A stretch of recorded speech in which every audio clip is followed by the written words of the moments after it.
Hello students, welcome back to my channel. So आज हम NMIMS और एमटीएससी का जो कंपाउंड इंटरेस्ट है उसके कुछ क्वेश्चंस देखने वाले हैं। ओके। और मैंने बहुत दिनों से वीडियो इसलिए अपलोड नहीं किया है क्योंकि मेरे फादर आईसीयू में एडमिट है और उनको कोरोना हो गया, इसलिए वो उनकी तबीयत ठीक नहीं है और इसकी वजह से मैं बहुत डिस्टर्ब थी। So I was not able to upload videos. Okay. तो कुछ मेरे बस आप लोगों से बस इतना ही कहना है कि आपको जब भी आपके कोई कंसर्न रेज करने होंगे ना कि मैम मैं अपने वीडियो क्यों नहीं अपलोड किया या फिर क्या प्रॉब्लम है, तो थोड़ा सा एक बार पोलाइटली पूछने की कोशिश करो कि मैम क्या प्रॉब्लम है कि जिसकी वजह से आपने वीडियो अपलोड नहीं किया। मैंने देखा बहुत सारे स्टूडेंट बहुत रूडली पूछते हैं, मैम अभी तक आपके हेल्थ इशू चल रहे हैं क्या, ऐसा। This is not the way to talk to your teacher, right. So मैं आपको बस इतना कहना चाहूँगी, जब भी आपको आपके कंसर्न रेज करना है आपकी लैंग्वेज पोलाइट होनी चाहिए। Okay, because you are talking to your teacher, right, you are not talking to your friend. So बस मेरा यही कहना है कि टीचर के भी कुछ प्रॉब्लम हो सकते हैं और डेफिनेटली अगर वीडियो रोज अपलोड नहीं हो रहे तो डेफिनेटली कुछ ना कुछ इशू है जिसकी वजह से वीडियो अपलोड नहीं हो रहे, नहीं तो एल्स मैं रेगुलरली वीडियो अपलोड करती ही थी कुछ दिनों पहले, राइट। सो आप थोड़ी सी सिचुएशन समझने की कोशिश कीजिए। ओके। सो अभी मेन लेसन पे आते हैं। अभी देखो कंपाउंड इंटरेस्ट में आपको जो मैंने बेसिक वीडियो पढ़ाया है, आपने अगर वो नहीं देखा है अभी तक तो आप प्लीज जाके वो वीडियो चेक कीजिए और फिर then start watching this video. Okay, so that आपकी कंपाउंड इंटरेस्ट के कंसेप्ट जो होंगे वो क्लियर हो जाएंगे और आपको लेसन काफी अच्छे से समझेगा। तो अभी एनएमएमएस एमटीएससी के लिए कुछ एक्स्ट्रा कंसेप्ट है जो आपको लगेंगे वाइल सॉल्विंग द क्वेश्चंस, तो अभी वो मैं आपको एक्सप्लेन करती हूँ। अगर आपको क्वेश्चन में ऐसा दिया है कंपाउंडेड हाफ ईयरली, मतलब जो कंपाउंड इंटरेस्ट है वो हाफ ईयरली हुआ है, इंटरेस्ट है जो भी हाफ ईयरली हुआ है, तो वो टाइम पे हमें रेट को क्या करना है, हाफ कर देना है और टाइम को हमें डबल कर देना है। मतलब अगर टाइम आपको 1.5 दिया है, मतलब 1.5 साल दिया है, तो 1.5 साल का डबल क्या हो जाएगा, 3 साल, राइट। सो जो टाइम पीरियड होता है एन की जो वैल्यू होती है उसको आपको डबल कर देना। मान लो एन की वैल्यू आपको 2.5 दी है, मतलब 2.5 ईयर्स, तो 2.5 ईयर्स का डबल क्या हो जाएगा, 5 years, right. So at that time आपको रेट को करना है हाफ, मतलब रेट अगर 10% दिया है तो उसको हमें हाफ करना है, मतलब 5% ही लेना है। Okay, and then you can solve that problem. Okay, तो अभी हाफ ईयरली का हमने रेट को ऐसे हाफ क्यों किया, क्योंकि देखो आप साल में 2 बार पे कर रहे हो इंटरेस्ट, राइट। मतलब कैसे, साल में अगर हाफ ईयरली मतलब क्या, 6 मंथ का एक पीरियड है एंड 6 मंथ का दूसरा पीरियड, तो हम 2 बार कर रहे हैं, राइट। मतलब क्या हो जाएगा, R/2। इसलिए हम जो डिवाइडेड बाय 2 कर रहे हैं हम, वो उसी की वजह से कर रहे हैं कि हम 2 बार, मतलब साल में 2 बार पे कर रहे हैं। हाफ ईयरली बोला है, मतलब 6 मंथ में एक बार और फिर दूसरा इंटरेस्ट दूसरे 6 मंथ में। नाउ फॉर टाइम के लिए क्या दिया है हमें, 2 टाइम्स दिया है। टाइम मतलब डबल हो जाएगा, फिर हमें 2 बार टाइम पे करने को मिला है ना इंटरेस्ट, तो हम 6 मंथ में एक बार इंटरेस्ट पे करेंगे, मतलब 2 बार टाइम मिला है इसलिए 2 टाइम्स। अभी क्वार्टरली बोला है, क्वार्टरली मतलब समझते हो 3 महीने का एक क्वार्टर होता है, तो अभी तीन महीने के हम 12, मतलब टोटल मंथ्स कितने होते हैं, 12। सो 12 डिवाइडेड बाय 3 अगर मैंने किया तो क्वार्टर कितने हो जाएंगे, 4। समझ रहे हो, मतलब देखो 3 + 3 + 3 + 3 टोटल कितने हो जाएंगे, 12 हो जाएंगे, है ना। मतलब क्वार्टर कितने का होगा, तीन मंथ के 4 क्वार्टर होंगे, राइट। इसलिए R/4 किया है और टाइम इसलिए क्या हो जाएगा, 4 टाइम्स हो जाएगा। समझ रहे हो, मतलब थोड़ा सा आप लॉजिकली सोचने की कोशिश करो कि हम इसको ऐसे डिवाइड क्यों कर रहे हैं। ओके, अभी 4 मंथ मतलब हर 4 महीने में अगर हम इंटरेस्ट पे कर रहे हैं तो मुझे इंटरेस्ट कितनी बार पे करना पड़ेगा, टोटल मंथ होते 12, मतलब 4 महीने में एक बार किया, 4 महीने में एक बार किया और 4 महीने में एक बार किया, मतलब पूरे 12 महीने का मैंने पे कर दिया, मतलब 1 साल का मैंने इंटरेस्ट पे कर दिया। तो वो केस में क्या आएगा, R/3 आएगा। क्यों, क्योंकि हम 3 बार पे कर रहे हैं, मतलब 4 महीने में एक बार पे कर रहे हैं, 4 महीने में एक बार पे कर, मतलब 2 बार हो गया और फिर 4th मतलब जो 4 महीने का होगा उसमें हम पे करें, इसलिए R/3 हो जाएगा। तो टाइम कितना हो जाएगा, 3 टाइम्स हो जाएगा। तो आप ये इतना याद रखो।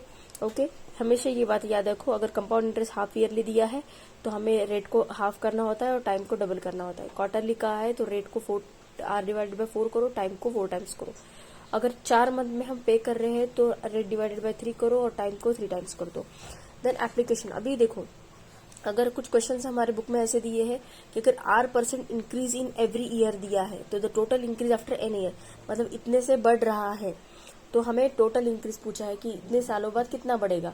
तो वो केस में हमें क्या करना होता है, A is equals to P in bracket 1 plus R upon 100 n। ये सिंपल जो हम नॉर्मल अमाउंट का फॉर्मूला यूज करते हैं वही यूज करना है। बट डेप्रिसिएशन बोला है, मतलब रिड्यूस हो रहा है, डिक्रीज हो रहा है। ओके, अगर डिक्रीज भी बोला है हमें क्वेश्चन में तो हमें वो ये फॉर्मूला यूज करना है, और डेप्रिसिएशन ये वर्ड यूज किया है तो हमें इन दैट केस हमें यही फॉर्मूला यूज करना है, P in bracket 1 minus R upon 100 n। Okay, तो अभी हम क्वेश्चन सॉल्व करना स्टार्ट करते हैं। अभी देखो हम फर्स्ट क्वेश्चन समझने की कोशिश करेंगे। मैंने क्वेश्चन ऑलरेडी यहाँ पे लिख लिया है, तो मैं एक्सप्लेन करूँगी। कुछ स्टूडेंट कह रहे थे कि मैम आप क्वेश्चन का आंसर पूरा सोल्यूशन लिख लीजिए करिए और फिर क्वेश्चन को एक्सप्लेन कीजिए, तो आज हम वैसा ट्राई करेंगे। ओके, तो देखो क्या दिया है, find the number of years for which the compound interest of ₹9,000 is ₹1890 at the rate of 10 PCPA। मतलब क्या, हमें ईयर्स पूछे हैं कि कितने ईयर्स के लिए कंपाउंड इंटरेस्ट 1890 होगा जब उसका प्रिंसिपल अमाउंट है 9,000 eight the rate of 10 PCPA। ये क्वेश्चन का मीनिंग वैसा है कि अगर कंपाउंड इंटरेस्ट ऑफ ₹9,000, मतलब अगर 9,000 को इन्वेस्ट किया तो हमें कंपाउंड इंटरेस्ट कितना मिला, 1890 at the rate of 10 PCPA, right. So हमें गिवन क्या है, अभी यहाँ पे प्रिंसिपल गिवन है 9,000, कंपाउंड इंटरेस्ट है 1890 एंड रेट गिवन है 10%। तो CI is equals to A minus P, compound interest का फॉर्मूला A माइनस पी है। तो सिंपली कंपाउंड इंटरेस्ट की वैल्यू 1890, अमाउंट की फॉर्मूला क्या होता है, P in bracket 1 plus R upon 100 minus P, right. तो P की वैल्यू सिंपली 9,000 पुट कर दीजिए यहाँ पे, 1 प्लस R की वैल्यू 10 अपॉन 100 माइनस P की वैल्यू क्या है 9,000। ओके, तो ये 9,000 इधर माइनस में तो इधर जाके प्लस हो जाएगा, राइट। तो यहाँ पे ये 9,000 इधर आ गया, तो ये क्या आ जाएगा, 1890 plus 9,000 is equals to 9,000 in bracket 1 plus 10 upon 100 तो इन दोनों का एडिशन किया तो वो कितना आया, 10,890 is equals to 9,000 in bracket 1 plus 10 upon 100 अभी ये 9,000 इधर मल्टीप्लाइड बाय इधर जाके क्या हो जाएगा, डिवाइडेड बाय, तो ये क्या आएगा 10,890 डिवाइडेड बाय 9,000। ये जीरो और ये जीरो कैंसिल हो गया। अगर आपको स्क्वायर अच्छे से लर्न है तो आपको ये पता होगा, आप क्या कर लो 50 तक स्क्वायर 50 नहीं 40 तक तो स्क्वायर याद कर ही लो। सिंपली 31 इंटू 31 क्या आएगा, कैलकुलेटर लो, 31 इंटू 31 का जो भी मल्टीप्लिकेशन आएगा वो उसका स्क्वायर हो जाएगा, 32 इंटू 32 का जो भी होगा वो उसका मल्टीप्लिकेशन होगा वो भी आ जाएगा। ओके, तो इन दिस वे 40 तक आप स्क्वायर लर्न कर लो अच्छे से, सो दैट आपको जब ऐसे टाइप के क्वेश्चन आएंगे तो आपको डिफिकल्टी नहीं जाएंगे। तो अभी 1089 किसका स्क्वायर है, 33 का, और 900 किसका स्क्वायर है, 30 का। तो ये 1089 अपॉन 900 को मैं ऐसा लिख सकती हूँ 33 अपॉन 30 का होल ब्रैकेट स्क्वायर, क्योंकि ये 33 का स्क्वायर है 1089 और 30 का स्क्वायर है 900। तो इसको मैंने होल ब्रैकेट स्क्वायर किया और यहाँ पे क्या आ गया, देखो 100 इंटू 1 प्लस 10, ये 110 अपॉन 100 आ गया। तो ये जीरो और ये जीरो कैंसिल हो गया, तो ये क्या हो गया 11 अपॉन 10 इज इक्वल टू 33 अपॉन 30 का स्क्वायर। तो n ये दोनों को अगर इक्वेट किया तो n की वैल्यू यहाँ पे क्या हो रही है, 2 आ रही है। इसलिए हमारा आंसर क्या आ गया, ऑप्शन नंबर 1 2। ओके, आपको बैकग्राउंड में थोड़ा सा डिस्टर्बेंस हो सकता है, तो वो थोड़ा सा कूलर चल रहा है बैकग्राउंड में, और अभी गर्मी के दिन है तो कूलर तो लगेगा ही, इसलिए थोड़ा सा प्लीज़ ये वीडियो के लिए एडजस्ट कीजिए। ओके, तो n की वैल्यू यहाँ पे आ गई 2। नाउ नेक्स्ट क्वेश्चन देखते हैं। अभी देखो नेक्स्ट क्वेश्चन क्या दिया है, the cost price of a machine is ₹3 lakh if the rate of depreciation is 10% per year, find the value of a machine after 2 years। मतलब कोई एक मशीन है मेरे पास, तो मान लो मेरे पास जेरोक्स की मशीन है। ओके, तो जेरोक्स की मशीन का प्राइस मेरे पास अभी कितना है, 3 लाख गिवन है। ओके, ऐसा मान लो। तो 2020 में मैंने सपोज जेरोक्स की मशीन बाय की जिसका प्राइस है 3 लाख रुपीज, तो 2021 में अगर मुझे उसको बेचना है तो उसकी वैल्यू 10% से कम हो जाएगी, राइट। जब भी हम सेकंड हैंड चीज लेते हैं तो वैल्यू उसकी कम होती है, राइट। तो 2021 में उसकी वैल्यू 10% से कम हो जाएगी। तो मान लो 3 लाख रुपीज है, तो 10% से उसकी वैल्यू डिक्रीज हो गई, मतलब 30,000 डिक्रीज हो गई। मतलब अभी उसकी 30,000 वैल्यू डिक्रीज हो गई, किसकी, 3 लाख की। तो अभी वैल्यू मेरे पास कितनी है, 2,70,000 वैल्यू है, राइट। 3 लाख माइनस 30,000 किया तो अभी 2021 में उसकी वैल्यू कितनी है, 2,70,000। तो अभी अगर मुझे 21 में नहीं बेचना है तो मैंने सोचा कि 22 में मैं इसको सोल्ड करूँ, तो क्या हो जाएगा, 2022 में उसकी वैल्यू और 10% से डिक्रीज हो जाएगी। तो हमें वो निकालना है कि कैसे होगा। ओके ओके सो मतलब और कम हो जाएगा। तो इसलिए यहाँ पे मतलब हमारी प्रिंसिपल वैल्यू कितनी दी है, 3 लाख दी है, रेट गिवन है हमें 10% और एन की वैल्यू है 2 ईयर्स। तो सिंपली अमाउंट निकालने हमें कि उसकी वैल्यू 2 साल बाद कितनी हो जाएगी। तो 3 लाख वैल्यू है उसकी सॉरी पी की वैल्यू है 3 लाख, तो 1 माइनस आर की वैल्यू है 10/100 का स्क्वायर, राइट। तो 3 लाख वैसे के वैसा 100 इंटू 1, यहाँ पे आ गया 100 माइनस ये 10/100 का स्क्वायर, राइट। तो 100 माइनस 10 90, देखो 100 माइनस 10 90/100 का स्क्वायर इंटू ये 3 लाख रुपीज, राइट। तो अभी ये 2 बार लिया है, इसलिए यहाँ पे क्या आएगा, 3 लाख इंटू 90/100 इंटू 90/100, तो 0 0, तो ये 2 0 कैंसिल हो गए, ये 2 0 के साथ ये और 2 0 कैंसिल हो गए, तो बचा क्या 30 इंटू 90 इंटू 90। तो सिंपली कर लो 9 इंटू 9 81, 81 इंटू 3 243, 243 और ये 3 0 ऐड कर दो, मतलब 2,43,000 उसकी 2 साल बाद कीमत होगी वो मशीन की। तो इसलिए हमारा आंसर क्या आ गया, ऑप्शन नंबर 3। तो आज हम थोड़े थोड़े इजी क्वेश्चन देखने वाले, सो दैट आपको थोड़ा सा कॉन्फिडेंस आ जाए कि मतलब कंपाउंड इंटरेस्ट इतना भी डिफिकल्ट नहीं है जितना आप समझ रहे हो। ओके, अभी नेक्स्ट क्वेश्चन देखो हमें क्या दिया है। द पॉपुलेशन ऑफ सब अर्ब इज 25,000, मतलब कोई उपनगर है, मराठी में उसको उपनगर बोलते हैं, या फिर कोई आप गांव समझ लो, जिसकी अभी करंट पॉपुलेशन कितनी है 25,000। Find the rate of increase in the population if the population after 2 years is, if the population after 2 years is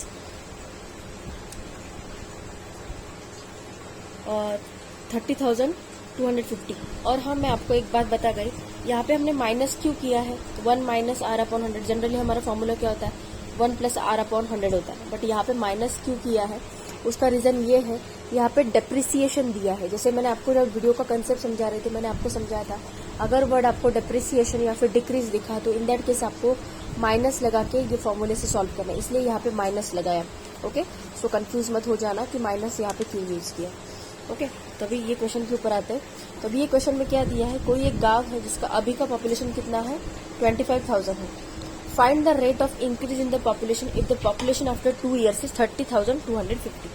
हमें क्या पूछा है कि कितने परसेंट से, मतलब कितने रेट से इंक्रीज हुआ है पॉपुलेशन। तो उन्होंने क्या बोला है कि 2 साल बाद वही गांव का पॉपुलेशन कितना है 30,250। मतलब अभी एक गांव है उसका पॉपुलेशन है 25,000, 2 साल बाद वो गांव का पॉपुलेशन हो गया 30,250। हमें पूछा है कितने परसेंट से इंक्रीज हुआ है, हाउ मच, मतलब कितने रेट से इंक्रीज हुआ है पॉपुलेशन। ओके, तो मतलब हमें यहाँ पे अमाउंट, फाइनल अमाउंट दी है, इंक्रीज हुई अमाउंट दी है ना, मतलब 2 साल बाद कितना होगा वो दिया है हमें, मतलब अमाउंट की वैल्यू हमें दी है 30,250, एन दिया है हमें 2 years and P is equal to 25,000, मतलब प्रिंसिपल अमाउंट कितना है 25,000। तो सिंपली फॉर्मूले में वैल्यू देखो, A is equal to P in bracket 1 plus R/100 raise to है, अमाउंट की value 30,250, principal 25,000, 1 plus R/100 raise to है। अभी ये 25,000 इधर मल्टीप्लाइड बाय इधर जाके डिवाइडेड बाय हो जाएगा, तो ये क्या हो जाएगा 30,250 अपॉन 25,000, राइट। तो ये 0 और ये 0 कैंसिल हो जाएगा।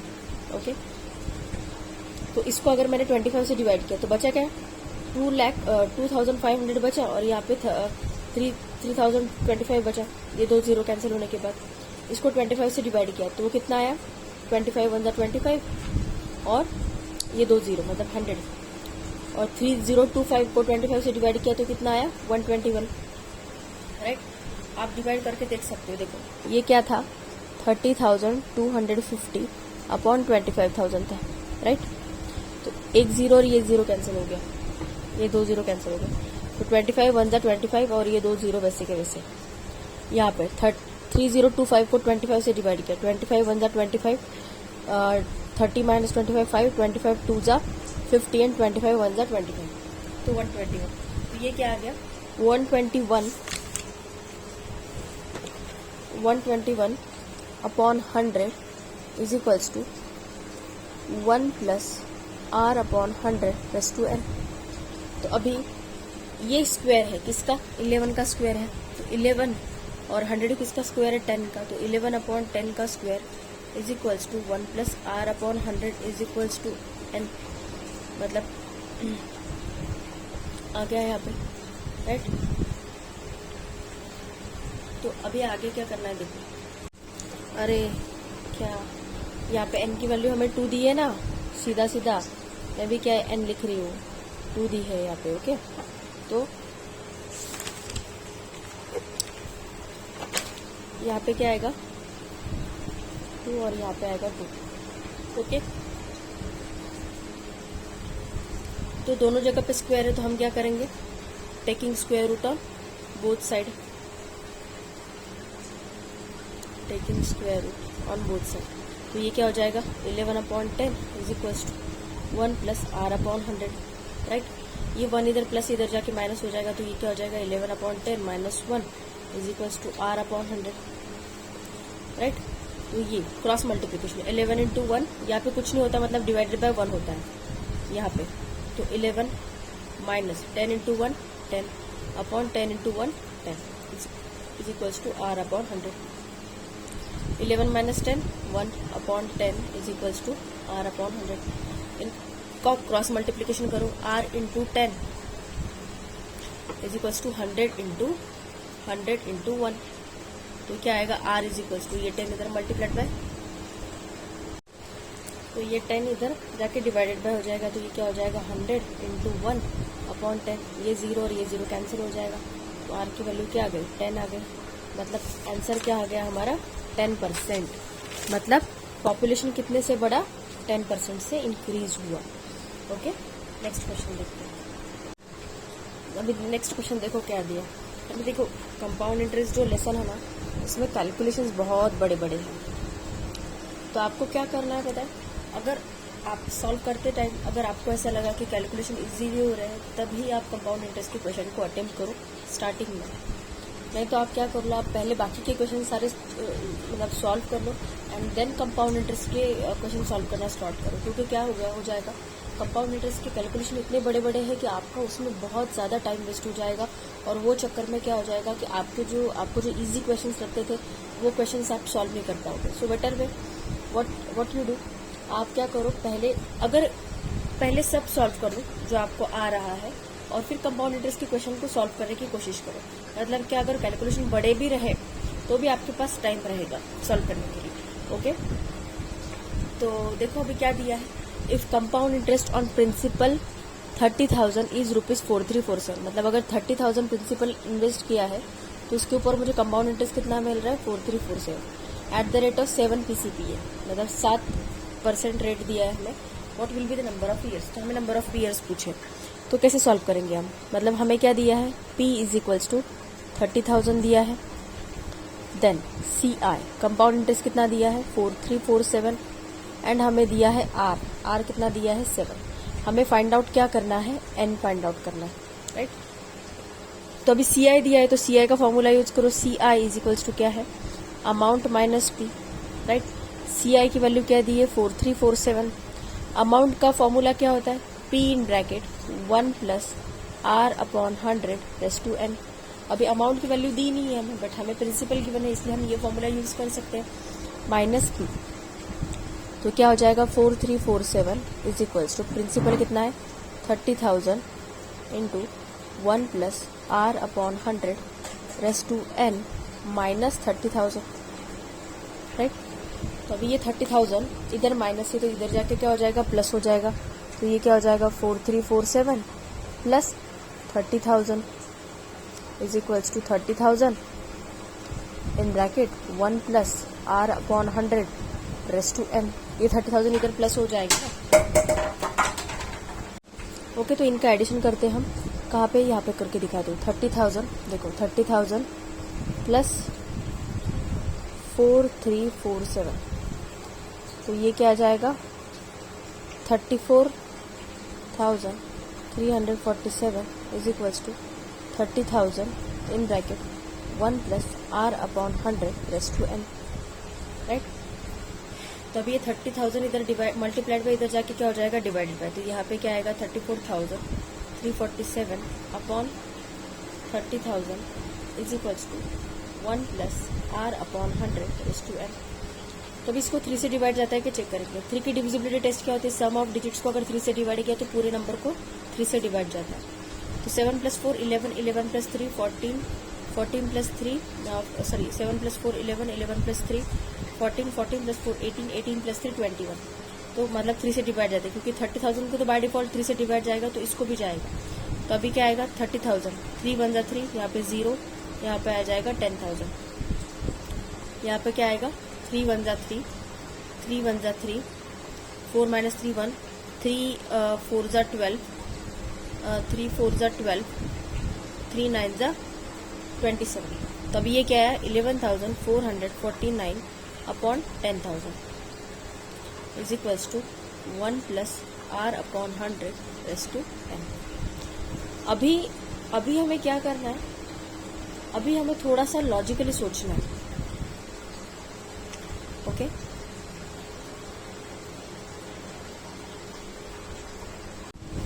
अभी देखो, हमें बहुत लॉजिकली सोचना है ये चीज़ को। ओके अभी n दिया है, मतलब पावर का कुछ खेल होगा। तो यहाँ पे डिनोमिनेटर देखो, आप डिनोमिनेटर में क्या दिया है 10,000। तो 10,000 किसका स्क्वायर होगा, 100 का स्क्वायर होगा, राइट। मतलब अगर 100 × 100 किया मैंने तो 1 1 2 3 4 10,000 आ रहा है। मतलब ये जो नीचे का है ये 100 का स्क्वायर, तो ये ऊपर वाला भी किसी ना किसी का स्क्वायर तो होगा फॉर श्योर, राइट। तो अभी क्या करना है, हमें थोड़ा सा नियरेस्ट सोचना है। अभी 10,000 और 11,449। तो अभी देखो, जैसे कि मैंने समझाया आपको कि डिनोमिनेटर जो है वो 100 का स्क्वायर है।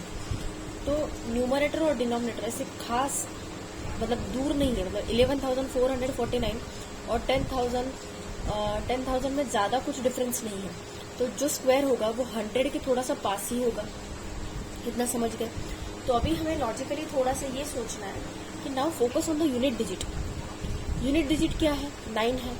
और 9 यूनिट डिजिट किसके मतलब 9 जो है वो मतलब यूनिट डिजिट के ऊपर अगर हम फोकस करें तो 9 किस कौन से स्क्वायर की यूनिट डिजिट में आता है, 3 के स्क्वायर में आता है और 7 के स्क्वायर में आता है। मतलब एक तो नंबर 103 हो सकता है, नहीं तो 107 हो सकता है। तो हम पहले क्या करेंगे, 103 का स्क्वायर निकाल के देखते हैं। 103 × 103 क्या आएगा, 3 3 × 9, ये 0, ये 3, यहाँ पे 0 0 0, राइट। 2 0 3 0 1 9 0 3 + 3 6 10609 आया। मतलब 103 का स्क्वायर नहीं है।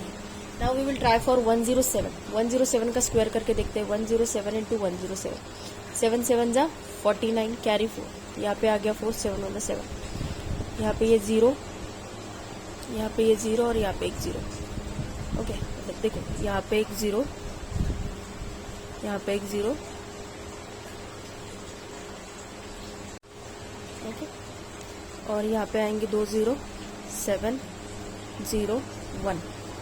तो 9 4 7 + 7 14, कैरी 1, 11,449 आ गया। देखो एक मिनट, यहाँ पे क्या आएगा, यहाँ पे 0 लिया है तो ये 0, ये 0, यहाँ पे और एक 0 आएगा। चलो यहाँ पे एक और 0 भी लिया तो भी 10609 ही आ रहा है, कोई फर्क नहीं पड़ रहा है। यहाँ पे देखो 11,449 आ गया, मतलब यही नंबर आ गया हमारा। मतलब ये दोनों स्क्वायर किसका है, 107 स्क्वायर अपॉन 100 का स्क्वायर। 107 अपॉन 100 का स्क्वायर है। मतलब 107 का पहला स्क्वायर था ये वाला 11,449 और 10,000 किसका स्क्वायर था, 100 का। इज इक्वल्स टू क्या आ गया, 1 plus r upon 100 raise to n, right. तो n किसको इंडिकेट कर रहा है,